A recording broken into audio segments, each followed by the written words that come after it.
Good morning. Welcome back to Daybreak. This is Where Boys. This is where we talk about stuff that has been going viral across the internet. And I wish I was saying that as a joke.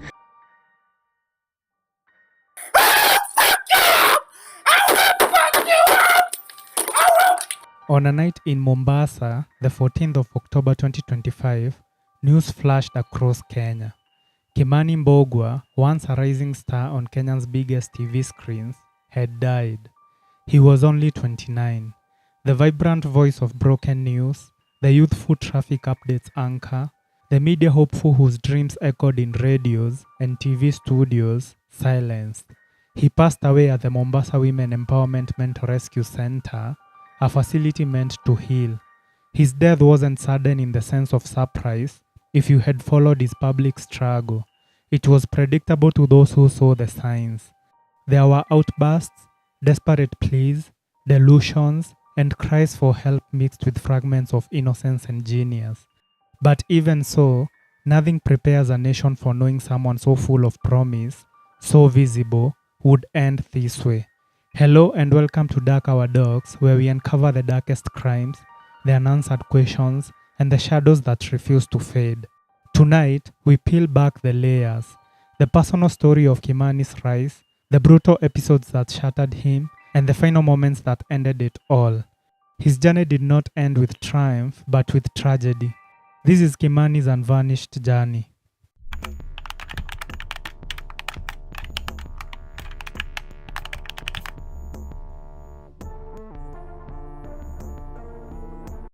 Kimani Mbugua was born in Maragua, Murang'a County, into a devout Seventh-day Adventist family. His parents, Dedan Mbugua and Peris Wanjiko, raised him within the strict boundaries of their faith. He was drawn early to books. This would later aid polish his English and find his voice for future TV and radio gigs. He attended Njiri School for Form 1 and 2, then Karura SDA for the later years. This decision to move schools was due to a lack of opportunities at Njiri School to attend church on Saturdays. At Karura SDA, he excelled academically and scored an A-. The school then decided to sponsor his university education. It was at Moi University that Kimani chose journalism, despite parental hopes for law or medicine. At Moi, he joined the campus's radio station. His confident voice, earnest presentation, and natural flair set him apart. By age 19, in 2015, Kimani Mbugua had won a spot on Nation FM through a talent competition. Here, he worked as a social media and entertainment reporter, as a writer, reporter, and editor. He believed deeply in stories and communication. Soon after, he joined flagship media houses. These are Nation FM, NTV, Citizen TV, and Royal Media. This was after Larry invited him to feature in the Larry Madowo show and The Trend. I just did because she was a very nice person, and I followed her on LinkedIn 2 days ago, and she followed back, and yeah, I was excited. Now, yesterday I saw the pictures of her wedding, and I was like, yeah, wow, she's finally off. But you know, it's great that At Royal Media, he was doing traffic reports and hosting shows.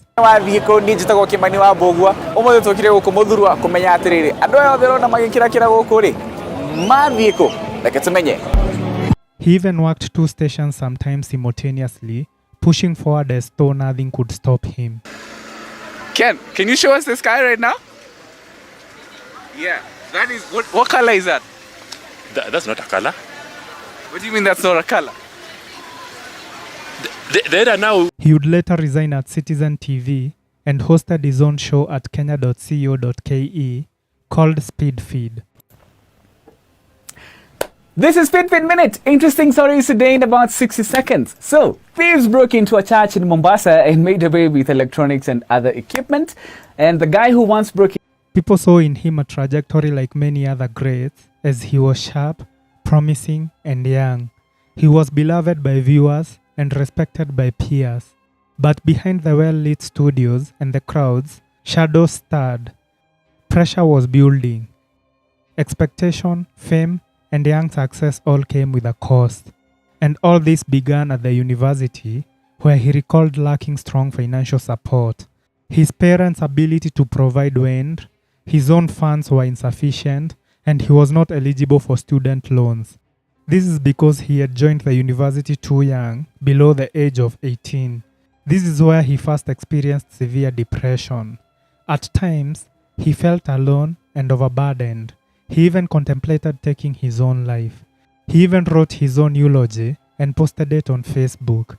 During those early years, the cracks were small, almost invisible, but they were there. Life would later soften its blow and he would find himself working. He fell in love, made friends, but also learned heartbreak. As his public persona rose, his private battles loosened their grip. There were early signs of mental distress, mood swings, and moments that would later define the difference between his promise and his collapse.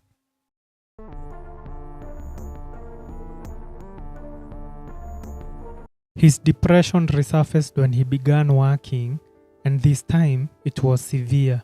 To cope, he began abusing drugs and often smoked packets of cigarettes. He also turned against the SDA church and termed it as a cult. I was born and raised SDA, and now I know that SDA is not a church, SDA is a cult. From when I was a child to when I was an adult, there was a path for me and I followed it diligently. And I have read and read and read every single Ellen White book. And I will break it down to you and I will show you that she is a fraud. His anger with life and things showed every step of the way. By 2019, he had already broken up and ended 2 relationships and was experiencing visual hallucinations. On one instance, he claimed to have had sexual relations with a goddess. Everything shifted around 2020. Kimani's father says at a birthday party, his son's drink was allegedly spiked. He was found disoriented, vomiting, falling, and surrounded by others who could not help. Toxicology tests later showed hard substances in his system. Simnaita bash. Ilikuwa birthday yake. You know, somebody with proper brains performing very well, and now he cannot say where he is, or he was completely in a blackout.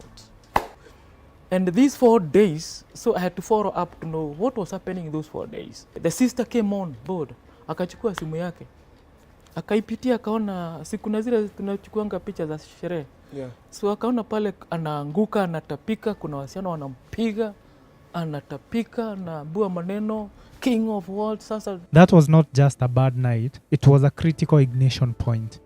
After that, his moods began to swing.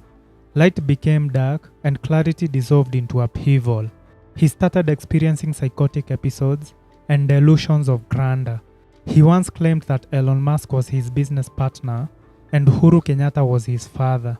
He attacked his mother as a thief and accused his father of stealing his car.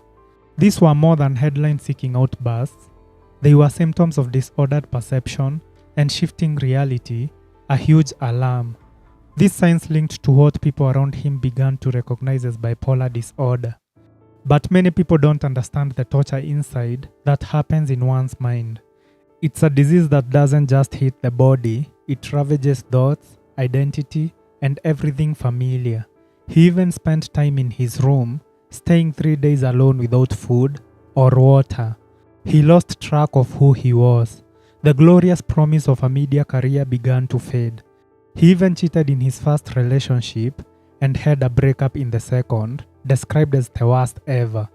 He converted to a Catholic, prayed the rosary, and tried to recalibrate himself spiritually and emotionally. But the relapse came harder.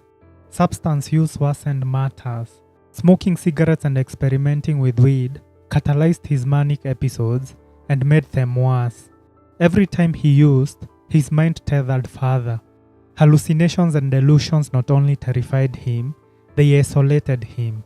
He had worked in the limelight too early at 19, earned fame and admiration, but all this exposed him. Earlier depression in school, the first life at work, pressure, and high expectations all came together like stones in a bag. His hospital admissions multiplied. He had a stint at Madhari, Avenue Hospital in Parklands, Bustani Rehab, and Chiromo Lane Medical Center. He spent long spells in mental health facilities surmounting to 13 admissions over the years. During some stays, he didn't even recognize where he was, as he was fully out of touch with the environment. He described being in hospital, not knowing who was sick, thinking he was healthy. At times, people grew tired of his relapses and he became homeless. He even borrowed a stranger's phone to upload a video on Facebook where he claimed he had been clean for 2 months. In the video, he asked for 200,000 shillings to start a business. Hi guys, Kimani Mbugua here, former star of TV. Feels so bad to say that right now because I'm not there anymore. But niko kwa shida and I need your help because kama ningekuwa nimekufa. Well-wishers came through and raised 500,000 shillings through an online fundraiser led by Nyako. With this money, Kimani began a YouTube show called The Unbroken. He posted a couple of episodes, but started showing signs of relapse again. This is what his last post was. Publicly, the contrast terrified people. The same Kimani who held the mic and delivered broken news was now shouting demands.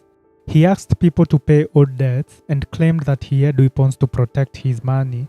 He also behaved erratically. Yes, I have said that. Anybody who owes me money, if you owe me money, if you owe me money.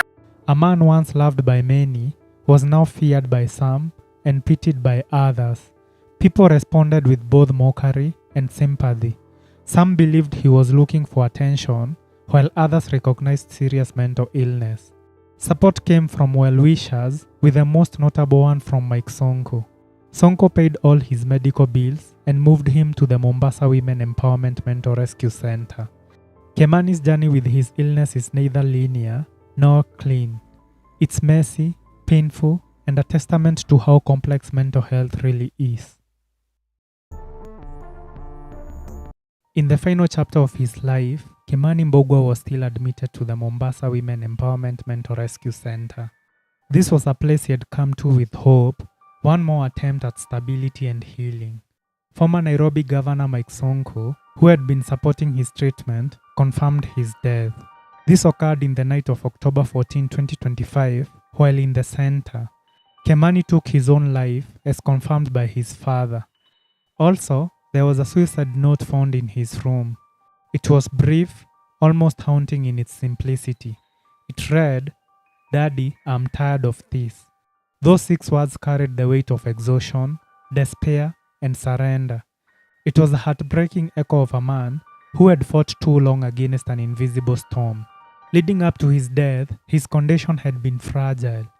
Mental health professionals warn bipolar 1 disorder is one of the more severe forms of the illness, characterized by extreme swings. There are manic highs, psychotic features, and deep depressive lows. Combine that with substance use, social isolation, financial struggle, and you have a recipe for tragedy. Kimani had all those in a combination of cigarette use, weed, period of homelessness, betrayal, extreme public scrutiny, and loss of relationships. In Kenya, mental health support is thin, with psychiatric units in many countries missing. Specialists are few, and the stigma is loud. And so when someone like Kimani, who was once successful, calls for help, the echoes bounce off walls that rarely listen. His story reminds us that illness isn't shame, it's a battle. And sometimes, battles are lost. On that October evening, as mourners gathered, shared memories, and lit candles, the silence left behind remained enormous. Kimani is gone, but questions remain. Was it preventable? Did we do enough? Did he do enough? This has been Dark Our Dogs, and thanks for watching.